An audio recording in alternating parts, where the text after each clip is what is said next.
Dans un développement judiciaire susceptible de redessiner entièrement le paysage politique français, le parquet requiert l'exclusion de l'une des figures majeures de l'extrême droite de la vie politique. Suivez ce rapport.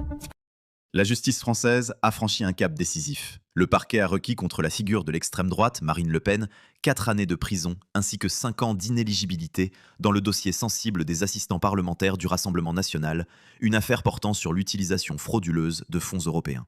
Une réquisition lourde aux implications politiques majeures. Si elle était confirmée, elle empêcherait de facto Marine Le Pen de se présenter à l'élection présidentielle d'avril 2027. Une seule issue resterait alors possible.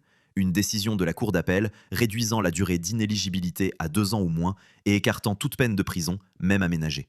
Lors d'une audience d'appel à Paris, qualifiée de décisive, le procureur général, au terme de 6 heures de réquisitoire, a estimé que les faits reprochés étaient pleinement établis et que la responsabilité pénale de la prévenue était, selon ses mots, largement caractérisée. Avant de déclarer, sans détour, « Il n'y a pas lieu d'entretenir un faux suspense.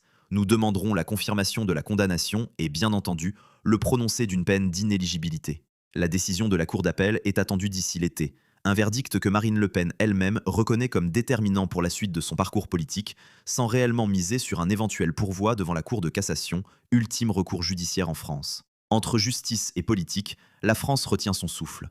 Et la prochaine bataille pour l'Élysée pourrait bien s'ouvrir, non pas sur un plateau télé, mais dans une salle d'audience.